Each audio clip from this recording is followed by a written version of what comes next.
आप सभी को मेरा नमस्कार।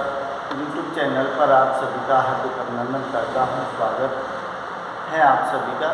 जय श्री कृष्णा, राधे राधे। और उम्मीद करता हूँ कि आप भी सभी भाई लोग अच्छे होंगे, अच्छी तरह से अपनी पढ़ाई कर रहे होंगे। और पढ़ाई करनी है क्योंकि आपकी सेकंड सेमेस्टर के एग्ज़ाम बस शुरुआत होने वाली है। तो थोड़ी सी जो मैं वीडियो बना रहा हूँ उसको देखें, समझें। किसी कहानी को आप देखोगे नहीं, सुनोगे नहीं, समझोगे नहीं जब तक आप उसका कोई भी क्वेश्चन हल नहीं कर पाओगे। तो देखिए, अपनी जो बात चल रही थी, अपनी कहानी वाली जो बुक है उसमें से आपको मैंने 2-3 कहानी जो है आकाशदीप वाली वो है, पूछ की रात है, समझ लो उसने कहा था, वो सारी मैंने आपको वीडियो बना दी है। और आज मैं जिस टॉपिक पर बात कर रहा हूँ आपसे वो BA part first year second semester के अंदर जो चलने वाली बुक है जिसका नाम कहानी संग्रह है। उसी में से एक कहानी है जो नायिका प्रधान कहानी है, क्योंकि नायिका प्रधान कहानी हो या नायक प्रधान कहानी हो, जो भी है उसके चरित्र चित्रण से संबंधित जरूर क्वेश्चन पुटअप हो सकता है, क्योंकि मुख्य पात्र होता है, मुख्य पात्र के ही चारों ओर कहानी घूमती है। तो ऐसी कहानियों में आपको उनके चरित्र चित्रण पर ध्यान देना है। तो देखिए, आपकी कहानी है गदर। गदर गदर एक ऐसी कहानी है जिसमें क्या दिया है, मतलब जिसे अपन कह सकते हैं अंचल। क्या है? अंचल। अंचल का मतलब होता है क्षेत्र। आंचलिक कहानी के रूप में मतलब इसको दिखाया है, जिसमें क्या दिया है, मतलब एक अंचल क्षेत्र। और अंचल क्षेत्र कौन सा दिखाया है इसमें ध्यान रखना, इसमें ब्रज, जो ब्रज क्षेत्र है। और ब्रज क्षेत्र में कौन बसी हुई है, जिसमें दिया है खारी गुर्जर, खारी गुर्जर और लोहार गुर्जर। खारी गुर्जर और लोहार गुर्जर क्या है, कैसे है, वो आप समझ पाओगे पात्रों के माध्यम से। लेकिन सबसे पहले बात है कि गदर जो है, गदर का शाब्दिक अर्थ होता है गदला। गदला का मतलब है जैसे पानी है, गदल जाता है, मिट्टी और पानी मिल जाता है, तो गंदा, जिसे अपन कह सकते हैं शाब्दिक अर्थ गंदे के रूप में है। तो गदल की जो नायिका, गदल ही उसका नाम रखा गया है, जिसका चरित्र ठीक नहीं है। इसका मतलब है कि खारी गुर्जर लोहारी गुर्जरों में इस तरह की जो निम्न जाति है वो उनकी सामाजिक, उनकी संस्कृति, उनका रहन सहन सब कुछ अलग होता है। और समाज की दृष्टि में वो कुछ गलत भी कर देते तो उनके चरित्र के ऊपर ज़्यादा कोई फर्क नहीं पड़ता है। तो थोड़ा सा चरित्र मतलब अच्छा नहीं है, उसी को लेकर इस कहानी को रखा गया है। तो देखिए, सबसे पहले बात है कि ध्यान रखना कि गदर जो कहानी है इसका जो प्रकाशन है वो कितना है, 1955। 1955 में प्रकाशन हुआ है। गदर कहानी का लेखक कौन है, ध्यान रखना कौन है, रांगे राघव। रांगे राघव जो कि अपन कह सकते हैं कि एक कवि हैं, कहानीकार हैं, उपन्यासकार हैं, नाटककार हैं और अनेक रिपोर्टाज भी उन्होंने लिखे हैं। रिपोर्टाज उनका जो है बंगाल के अकाल के ऊपर, तूफानों के बीच और अदम्य जीवन जैसे वो हैं, उनके रिपोर्टाज जो बहुत अच्छे हैं। अग्गे जी जो मूलतः कहाँ से बिलोंग करते हैं, तिरुपति बालाजी, दक्षिण भारत के इनके पूर्वज हैं, जो आकर कभी राजस्थान के कहाँ रहे हैं, राजस्थान के भरतपुर जिला है, भरतपुर जिले में वैर कस्बा है। तो वैर कस्बा, जिसे वैर जगह का नाम है, वैर और बरौनी दो जगहों की इनके जो पूर्वज हैं उनके पास जागीरदारी थी। तो यहाँ राजपुरोहित बन के वो लोग आए थे, दक्षिण भारत के हैं मूलतः, वहाँ आकर यहाँ रहे और यहीं आकर जो है राघव जी का जन्म आगरा में दिखाया है। आगरा में से ही इनका MA और PhD गोरखपुर दिखाया है। और फिर यहीं आसपास रहे हैं। इनके जो वैद कस्बे के पास जगजीवनपुर गाँव है, उस पर एक उन्होंने नाटक लिखा था, कब तक पुकारूं, जो नटों के जीवन पर आधारित है। कब तक पुकारूं, जो बहुत टीवी सीरियल पर फेमस हुआ था। तो ये अच्छे कवि हैं, अच्छे कहानीकार हैं, अच्छे उपन्यासकार हैं, अच्छे नाटककार हैं और अच्छे कौन हैं, रिपोर्टाज लेखन का कार्य इन्होंने अच्छा किया है। बहुत सारे पुरस्कार इनको मिले हैं। ये इनका संक्षिप्त परिचय हुआ है। जन्म 1900 कितना हुआ है, 23 में हुआ है, 1923 में, और मृत्यु दिखाई है 1962 में। लास्ट में बॉम्बे कैंसर के कारण मरे हैं, बॉम्बे में कैंसर हॉस्पिटल गए हैं, वहाँ इनकी मृत्यु हो जाती है। जन्म इनका आगरा 1923 में दिखाया है। अब देखिए, इनके द्वारा रचित जो गज़ल कहानी है राघव ने लिखी है, जिसका प्रकाशन कब हुआ है, 1955 में हुआ है। तो राघव कहानीकार, उपन्यासकार, नाटककार, रिपोर्टाजकार, शायर हैं। अब अपन जो बात करते हैं, तो गज़ल कहानी के जो प्रमुख पात्र हैं, प्रमुख पात्रों में कौन कौन है, ये आप थोड़ा सा ध्यान रखना, क्योंकि प्रमुख पात्रों को जब तक याद नहीं रखोगे, जब तक कहानी के विषय में आप कुछ नहीं कर सकते। तो सबसे पहले तो आप गज़ल को लिखिए, गज़ल। दूसरा कौन है, गुन्ना। गज़ल, ये गुन्ना कौन है, गज़ल का पति। गज़ल कौन है, नायिका। गज़ल का पति है जो 55 वर्ष का दिखाया है, और गज़ल है वो कितनी दिखाई है, 45 वर्ष, और ये कितना दिखाया है, 55 वर्ष का दिखाया है। और 55 वर्ष के बाद गुन्ना की मृत्यु हो जाती है। इसके बाद तीसरा जो पार्ट है वो कौन आता है, डोडी। ये कौन है, ये गज़ल का देवर है, जिसकी शादी वादी हो जाती है, बच्चे नहीं हो पाते हैं, होते भी हैं, मर जाते हैं, और उनकी पत्नी है वो भी मर जाती है, और फिर अपनी ही भाभी जो गज़ल है उसी के आश्रय पर अपना जीवन निकालती है, बात करती है, और उसी से अपना जीवन चलता है। तो दोनों के बीच का जो गज़ल है वो डोडी कौन है, गज़ल का देवर है। और इसके बाद में फिर कौन है, निहाल कौन है, गज़ल का क्या दिया है, बड़ा बेटा, गज़ल का बड़ा बेटा, जिसकी क्या है, 2 बच्चे हैं और 1 बच्ची है। 2 बच्चे और 1 बच्ची है, गज़ल का बड़ा बेटा है। और 5वां है इसमें नारायण। ये क्या है, गज़ल का छोटा बेटा, गज़ल का छोटा बेटा है। इसके बाद में क्या है, निहाल जो है, निहाल की जो पत्नी है, निहाल की पत्नी, इसका नाम क्या है, दुल्ला। इसमें 2 पात्र हैं, दुल्ला और दुल्लू, ध्यान रखना। दुल्ला निहाल की पत्नी है और दुल्लू मोनी की भाभी है। जिस मोनी के जाके बैठी है गज़ल, तो दुल्लू उसकी भाभी है। तो निहाल की पत्नी कौन है, दुल्लू है। नारायण गज़ल का छोटा बेटा है, इसके एक बेटा है, दूसरा मतलब जन्म लेने वाला है। इसके बाद फिर आता है आपका कौन, चंपा और चमेली, 2 नाम हैं। ये कौन है, ये गज़ल की बेटियाँ हैं। जो कहाँ, चंपा है वो कहाँ है, जिसमें जहाज, जगह का नाम दिया है जहाज, और विश्वारा, ये 2 जगह का नाम दिया है। जहाज और विश्वारा में दोनों की शादी कर दी है, किसने, गज़ल ने। तो चंपा चमेली।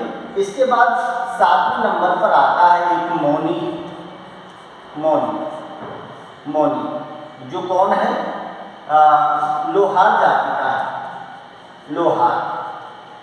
लोहार जाति का है, उम्र 28 वर्ष, उम्र है इसकी 32 वर्ष दिखाई है। और एक पात्र इसमें है दुल्लू। दुल्लू दुल्लू कौन है? ये मौनी की भाभी है, मौनी की भाभी।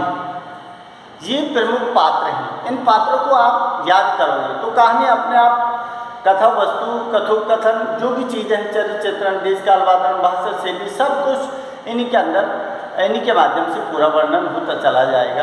तो ये क्या है? ये प्रमुख पात्र है। गजल है, नायिका है, 45 वर्ष की है। गोन्ना गजल का पति है, 55 वर्ष का, जो मर जाता है। डोडी गजल का देवर है, समझ रहे हो। निहाल बड़ा बेटा है गजल का, उसकी पत्नी का नाम क्या दिखाया है? दुल्ला दिखाया है। उसके बाद निहाल गजल का बड़ा बेटा है, जिसकी पत्नी दुल्ला है। नारायण गजल का छोटा बेटा है। और उसके बाद चंपा चमेली दोनों बेटी है, जो जहाज और पिछवाड़ा में दोनों की शादी कर दी है उन्होंने। और मौनी लोहार जाति का है, जो 32 वर्ष का है। और दुल्लू मौनी की भाभी है। ये प्रमुख पात्र है गजल कहानी के। तो देखिए, अब इसके बाद अपन को क्या बात करनी है उसके विषय में आपको बता देता हूँ। तो ये प्रमुख पात्र हो गए।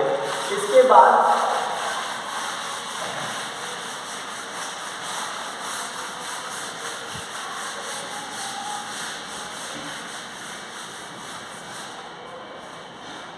अब देखिए, ये जैसे मैंने कहा है कि क्या आंचलिक कहानी इसको कह सकते हैं। आंचलिक का मतलब है क्षेत्र विशेष। और क्षेत्र विशेष कौन सा दिखा है? ब्रज का।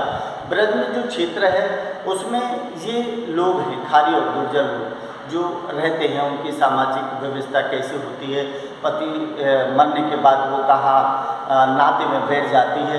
तो इसी तरह का चरित्र है गजल का। गजल कैसी है? थोड़ी सी मतलब जिद्दी स्वभाव की है, विद्रोही स्वर उसके अंदर है। और मान सम्मान, स्वाभिमान जो है उसके अंदर टूट टूट के भरा है। तो वो बड़े बच्चे हैं, 30-30 वर्ष के। निहाल और नारायण नाती पोते भी हो गए, लेकिन फिर भी वो क्या है? वो नहीं रहना चाहती है। वो दूसरे पति के रूप में मौनी, जो लोहार गुर्जर जाति का है, जो अपने से खारी गुर्जर से नीचे जाती है, उसके वो बैठ जाती है। वहीं से घर परिवार के बीच और गजल और उसके बेटे के बीच, डोडी गजल के बीच तनाव की स्थिति बढ़ जाती है। उसी चीज़ को लेकर इसमें पूरी कहानी का ताना बाना किया है। तो देखिए, अब बात आती है अपनी कि चरित्र संबंधी जो चित्रण है। तो चित्रण में नायिका जो है, उस नायिका के विषय में जब तक आपको पता नहीं होगा, जब तक आपको कोई भी चरित्र चित्रण, उसकी विशेषता आप नहीं कर सकते हो। तो देखिए, सबसे पहले तो आप क्या लिख सकते हो? जिसमें अपन लिख सकते हो कुशल गृहिणी। कुशल क्या है? कुशल गृहिणी के रूप में। इसका मतलब कुशल गृहिणी के रूप में कैसे है? अरे सीधी बात है कि गुन्ना का उसका पति है और पूरा घर परिवार है, डोडी देवर है, निहाल नारायण चंपा चमेली। तो जब तक रही है उसने अपने घर गृहस्थी को कुशलता के रूप में संचालन किया है घर का। तो कुशल गृहिणी तो रही है शुरुआती दौर में, जीवन के शुरुआती दौर में कुशल गृहिणी रही है। और उसके बाद में दूसरा युग दिया है, क्योंकि उसके बाद क्या है? देवर जो है उसका, देवर से क्या है? प्रेम करने वाला। इसका मतलब है कि देवर और भाभी जो होते हैं उनके बीच में प्रेम। ये कोई ज़रूरी नहीं कि प्रेम अलग अलग परिभाषा होती है। प्रेम को अलग अलग नज़रिए से देखने की बात होती है। प्रेम माँ बाप के प्रति भी होता है, प्रेम भाई बहन के का भी होता है, और प्रेम देवर भाभी का भी होता है। लेकिन अलग अलग रूप हैं, उसको कैसी नज़र और दृष्टि से उसको देखा जाता है। तो देवर से प्रेम, इसका मतलब है कि जो गजल है, गजल उसका पति गुन्ना मरने के बाद वो चाहती है कि डोडी, हालांकि डोडी भी प्रेम करता है अपनी भाभी से, लेकिन वो बड़े बेटे हैं, समाज है, उसकी वजह से वो कह नहीं पाता है। इसीलिए वो कह नहीं पाता है और वो मौनी के जाके बैठ जाती है। तो ये गलत किया है उसने। तो प्रेम था और उसके जाने के बाद थोड़े दिन बाद ही डोडी मर जाता है, देवर भी मर जाता है। और लास्ट में उसका कैसे खर्च करती है, पुलिस आती है, लास्ट में वो भी बलिदान खुद हो जाती है। पूरी कहानी पढ़ना, बहुत अच्छी कहानी है, जब तक आप पढ़ोगे नहीं समझ नहीं बैठेगी, क्योंकि मैं पूरी कहानी को बताऊंगा तो फिर समय नहीं है, लंबी वीडियो हो जाती है, समझ लो आप। तो तीसरा जो पॉइंट है आप उसमें लिख सकते हो स्वाभिमान,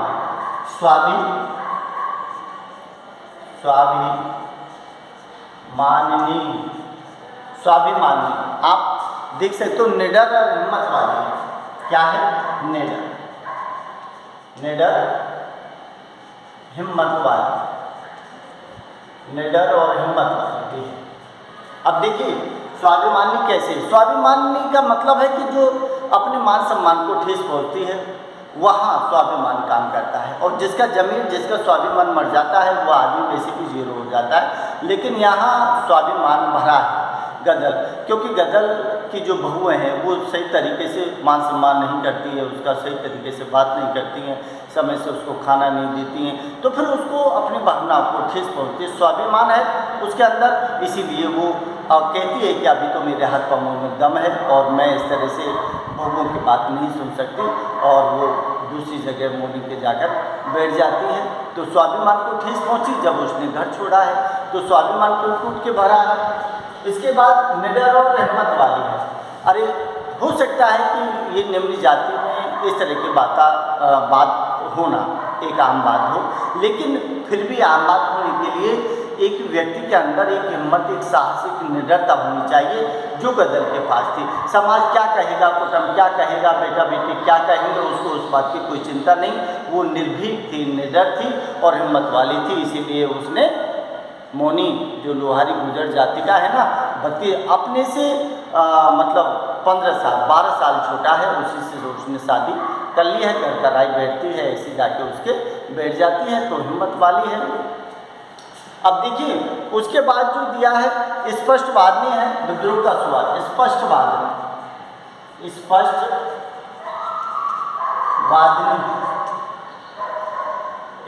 वादनी है, और क्या है, विद्रोह का स्वर, विद्रोह का स्वर, स्पष्ट वादनी का मतलब है कि किसी बात को कहने में वो चूकती नहीं थी, जो कहना है वो कह देती थी, चाहे वो निहाल हो, चाहे वो दौड़ी हो, चाहे वो मतलब उसका नारायण हो, जो कहना है, चाहे वो मोनी हो, चाहे उसकी जेठानी जो दुल्लो बनी है वो हो, वो सबसे अपनी बात को कहने में नहीं चूकती थी। तो स्पष्ट वादनी थी। चाहे नारायण जब लेने गया है उसका, जिसे अपन कहते हैं कि भाई संबंध करती है, तो उस जगह वो क्या लेते हैं, पैसे वैसे लेने के लिए, तो उसने अपनी हंसली को उतार कर दे दिया, कह दिया दोबारा मत आना है, अब तो तेरा मेरा कोई नाता रिश्ता नहीं। तो स्पष्ट वादनी है, कह देती है। और विद्रोह का स्वर भी उसके अंदर कूट कूट के भरा है। विद्रोह का मतलब है कि जैसे वहाँ जाती है तो दुल्लू जो मोनी की भाभी है वो अपनी जेठानी बनी है उसकी, तो वो उसके ऊपर मतलब काम के लिए कहती है, तो वहाँ कहती है मैं तेरी पाँव की जूती नहीं हूँ, मेरी मन से आई थी, मन से रहूँगी, और जैसे मेरा आदमी है वैसे कहेगा वैसे मैं करूँगी। तो विद्रोह का स्वर उसके अंदर भरा है, विद्रोह कर देती है, चूकती नहीं है, कहती नहीं है, और सारी चीज़ें हैं। तो ये सब विद्रोह का स्वर भी उसके अंदर क्या है, कूट कूट के भरा है। कर्तव्यपरायण बलिदानी व्यक्तित्व है,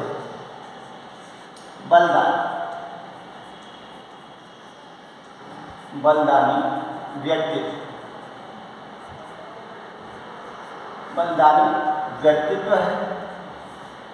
बलिदानी व्यक्तित्व और जिसमें वाचाल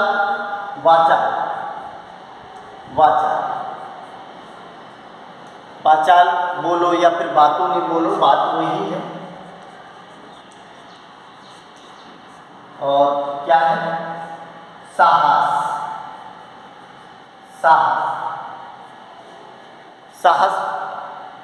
इज्जत, मान सम्मान को, इज्जत जिसमें क्या दिया है, इज्जत को कम महत्व देने वाली,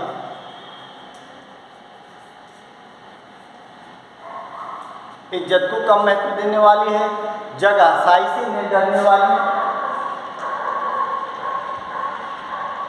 जग हसाई से नहीं डरने वाली। इसके बाद में ये सारे पॉइंट हो तो लास्ट में आप क्या लिख सकते हो, निष्कर्ष। इसके सबसे लास्ट में आप निष्कर्ष लिखिए और आपका क्वेश्चन है वो कंप्लीट हो जाएगा। तो देखिए बलिदानी वर्जित क्यों है, क्योंकि एंड में आपने देखा है कि डोडी मरता है, डोडी मरते ही जब वो सुनती है कि गोटा मीना का जो लड़का गया था, उसने उस खबर दे दी थी कि तेरा देवर मर गया है। वो मोनी से भी विरोध करके डांटने से नहीं रोकती है, वो डोडी के घर वापस आ जाती है और घर आकर वो डोडी का खर्च करती है। पुलिस आती है और पुलिस से बंदूक लेके भिड़ जाती है, क्योंकि ब्रज के डांग क्षेत्र की कहानी है, खारी और गुर्जर लोग रहते हैं वहाँ। तो वहाँ क्या दिया है कि बंदूक लेके भिड़ जाती है और बंदूक की गोली उसकी लगती है तो अपना आत्मबलिदान भी वो कर देती है। अंत में एक प्रेम की जो पीड़ा है घर परिवार के साथ उसको भी दिखाया है। और उसके बाद में वाचाल और बातूनी का मतलब है कि वाचाल का मतलब है ज़्यादा बोलना है, बातूनी है तो वो बातों से जीतने नहीं देती। डोडी ने कहा था कि अरे ठीक है, आपकी दौरानी गई, भाई गए, मेरे भाई आपके भाई भतीजा गए, सब गए, लेकिन तू जैसी गई वैसी आज तक कोई नहीं गई। तो उसने कहा कि तू चाहता तो रोक सकता था, लेकिन तूने कहा नहीं और मैं रुकी नहीं, क्योंकि मुझे मदद की ज़रूरत थी। तो वो चूकती नहीं है, बातों नहीं है और कहीं भी अपनी बात को कह देती है। साहस तो आपने देखा है कि पुलिस को देखकर अच्छे लोगों का साहस जो है वो टूट जाता है, लेकिन नारायण जब आके कहता है कि माँ पुलिस आ गई, तो कहती है कि आ गई तो आपको पंगत जो जय रही है ना उनको जय नहीं दीजिए, दरवाजे पे खड़ी हो गई, जब तक उसको रोकिए। और हिम्मत है और पुलिस से भिड़ती है, दरोगा से कहती है कि मैंने आपको पैसे दिए हैं, मैंने कहा था कि खर्च हो रहा है, आप लोग क्यों आए, लेकिन साहस है उसके अंदर, इसलिए वो चूकती नहीं है कहने से। क्या दिया है, इज्जत को कम में, हाँ खारी और लोहारी जो गुर्जर है वो इज्जत को कम में देते, उनकी जो सामाजिक परंपरा है उसमें आम बात, ये सब क्या है आम बात है, आम बात होती रहती है। तो पति मरने के बाद दूसरी जगह बैठना और चला जाना, ये सारी आम बात होती है उनकी। तो इज्जत को कम महत्व दिया, जब भी तो चली गई, अगर देती इज्जत को तो घर परिवार को छोड़ के नहीं जाती, सीधी बात है।